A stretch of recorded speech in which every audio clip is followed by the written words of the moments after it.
Hello guys, सबको बहुत बहुत बधाई। आज हमारी बहन साहिबजादी हनीप्रीत जी का जन्मदिन है।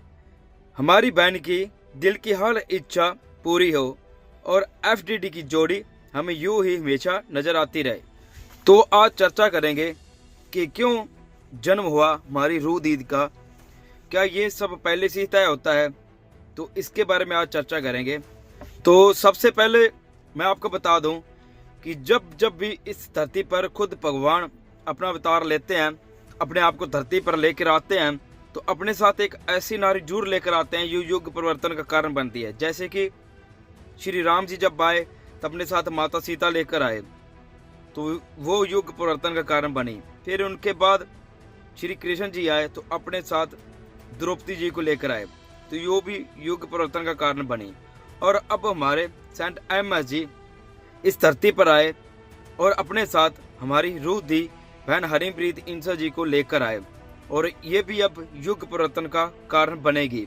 तो जब जब भी इस धरती पर खुद भगवान अवतार लेते हैं तो अपने साथ एक ऐसी नारी जरूर लेकर आते हैं जो युग परिवर्तन का कारण बनती है। और सीता माँ, द्रौपदी जी और बहन हनीप्रीत इंसा जी, इनका जन्म भी एक तरह ही हुआ। मतलब इन तीनों का जन्म भी एक जैसे ही हुआ। जैसे माता सीता जी मटके से पैदा हुए और द्रौपदी जी अग्नि से पैदा हुए, और बहन हनीप्रीत जी शायद आप सबको मालूम होगा कि इनका जन्म पिताजी के पेट से हुआ।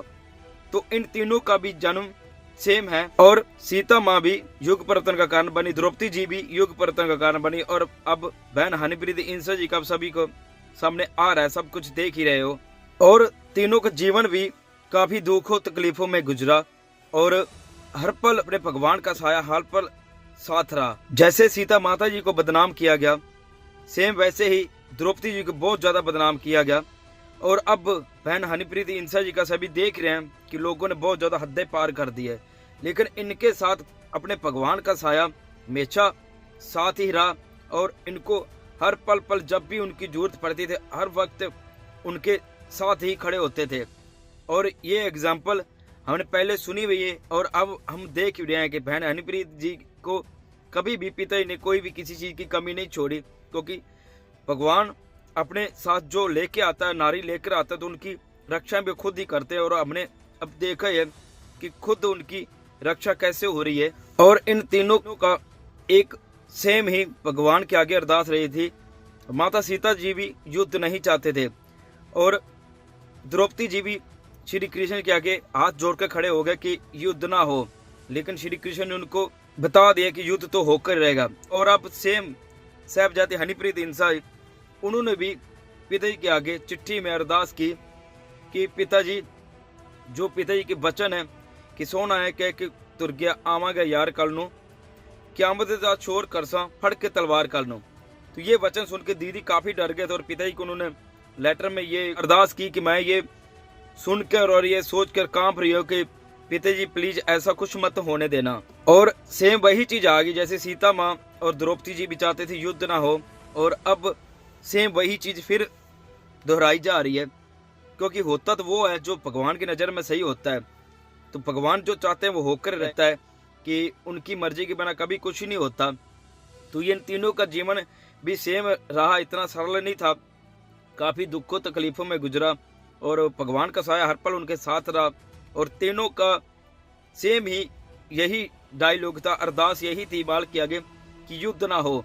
लेकिन तब भी युद्ध हुआ था, लेकिन अब जो माल की नजर में सही होगा वही होकर रहेगा। दीदी ने तो अपना अरदास कर दिया, अपना फर्ज अदा जो होता है वो उन्होंने पूरा किया, लेकिन होगा वो जो सतगुरु चाहेंगे। और शायद दुनिया पर ये सोचते होंगे कि जैसे सीता माँ, द्रौपदी जी और हमारी साहिबजादी हनीप्रीत इंसा जी पर जो दुख तकलीफें आए, शायद ये इनके पिछले जन्म का हिसाब किताब होगा। तो आपको मैं बताऊं तो कि ऐसा नहीं, ऐसा बिल्कुल भी नहीं होता। जब द्रौपदी जी का वस्त्रहरण हुआ था तो उसने अपने आप के एक कमरे में कैद कर लिया था। तो उधर जब श्री कृष्ण जी गए तो उन्होंने चरणों में गिरकर उनसे ये क्वेश्चन किया कि गोविंद, मेरा क्या कसूर था, मेरे ऐसे कौन से कर्म थे जो मुझे इतनी बड़ी इसकी सजा मिली और इतना बड़ा मेरे साथ छल हुआ। जब उनके वस्त्र हरण हुए, काफी वो ज्यादा रोई थी, तो मेरे ये कौन से कर्मों का हिसाब था। तो गोविंद ने, तो श्री कृष्ण ने उदास होकर उनको ये बताया कि द्रौपदी, उसको वो सखी कहते थे, कि आपका कोई दोष नहीं है इसमें, आपकी कोई गलती नहीं है, ये तो कौरवों का पिछले जन्म का हिसाब किताब था, जो उन्होंने एक पवित्र नारी पर ये जुल्म करना था। तो ये उनके बहुत ज्यादा बुरे कर्म होते हैं, जो एक आने वाले टाइम में एक अच्छे इंसान के साथ इतना बड़ा वो पाप कर बैठते हैं। इनमें आपकी कोई गलती नहीं है, ये कौरवों के बहुत बुरे कर्म थे, जो उन्होंने इतना बड़ा इस बार पाप किया एक पवित्र नारी पर। तो श्री कृष्ण ने उनको ये हौसला देते हुए कहा कि उनके मन में ये था कि शायद मेरे बुरे कर्म होंगे, जो मुझे इतनी बड़ी सजा मिल रही है। तो जो भगवान का बहुत प्यारा होता है, जिनकी सतगुरु के साथ लगी होती है, अपने भगवान के साथ पूरी लगन लगी होती है, तो उनके साथ ही ऐसा जब लोग करने लग जाएं, उनके ऊपर घटिया घटिया इल्जाम लगाने लग जाएं, उनको बेफालतू में बदनाम करने लग जाएं, तो ऐसा माहौल देखते हुए साफ साफ दिख जाता है कि युग परिवर्तन बहुत ही नजदीक है, और ऐसे लोगों का विनाश ऐसा होता है कि उनका कुछ भी नहीं बचता, उनकी सारी कुलें बर्बाद हो जाती है, मतलब वो जड़ से ही खत्म हो जाते हैं। जो ऐसे पवित्र नारी पर ऐसा एक दोष लगाते हैं, या उनके लिए बहुत ये गलत कमेंट्स आते हैं, या कुछ भी ऐसा बोलता है, तो ये पाप सबसे बड़ा होता है, जो एक पवित्र नारी पर ऐसे इल्जाम लगाने पर, ऐसे दोष लगाने पर जब लोग उतर आते हैं, तो उनका विनाश बहुत ज्यादा नजदीक होता है। और ऐसे लोगों को सजा भी ऐसी मिलती है कि लोग युग युग तक याद रखते हैं। तो आपको एक एग्जांपल देना चाहता हूँ कि जब द्रौपदी जी का वस्त्र हरण हुआ था, तो जो दुशासन था उसका वस्त्र हरण करने वाला, सुनी तो उन्होंने अपने भाइयों की थी, तो उनको इतनी बड़ी सजा मिली थी कि वो देख कर सुनकर रूह कांप जाती है। वो चीज सोच कर देखो, भीम ने उसको इतनी बड़ी सजा दी थी कि उसकी दोनों बाजू उखाड़ दी थी और उसकी छाती चीर दी थी। उसका मतलब इतनी उसको सजा दी थी कि ऊपर खड़े हुए सारे जो कौरव की सेना की तरफ से सारे देख रहे थे, किसी में इतना भी दम नहीं था कि आकर भीम को रोक लें, क्योंकि भीम का वो रूप एक ऐसा था, तो वो सभी को ऐसा लग रहा था कि जैसे आज ही सारा कुछ खत्म कर देगा। तो वो एक आग लगी हुई थी उसके अंदर, जो उसने एक पवित्र नारी पर, द्रौपदी जी पर इतना बड़ा अत्याचार किया था, तो उनका इतना बुरा हाल किया था दुशासन का कि उसको सारे देखते रह गए। और आज के टाइम में जब दीदी का हमने देखा ही है, 2017-25 अगस्त के बाद हमने क्या क्या नहीं देखा, सुनने को मतलब अभी तक भी आ रहा है। जो ये पाप लोग होते हैं, जो गंदे लोग होते हैं, ये सुधरने का नाम नहीं लेते, और इनका ऐसी चीजें देखकर पता चलता है कि इनका विनाश बहुत जल्दी नजदीक है, और इनका ऐसा हाल होगा कि ये ना मरने के जीवन में जाएगा ना जीवन में, मतलब इनका बहुत ही बुरा हशर होगा। ये हमने खुद चीजें फील की हुई हैं, और हमने ऐसी चीजें बहुत देखी हुई हैं। जिन्होंने दीदी के बारे में जो भी बोला, उन्होंने जिन्होंने दीदी पर ऐसे कमेंट्स बज किया, आज उनका हशर देखने वाला है। साफ साफ एग्जाम्पल दिख रही है।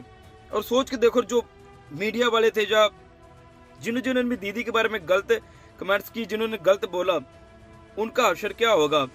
तो ये तो आप थोड़ा सा अंदाजा लगा कर देख लो, क्योंकि एक भगवान के जो अपने साथ एक जीव लेके आता है, एक नारी लेके आता है, उनके साथ जब लोग ऐसी हरकतें करने पर उतर आते हैं, उनको बिना बदनाम फालतू में बदनाम करने लग जाते हैं, तो उनका विनाश तो बहुत जल्दी होकर रहता है, और वो नजदीकी होता है।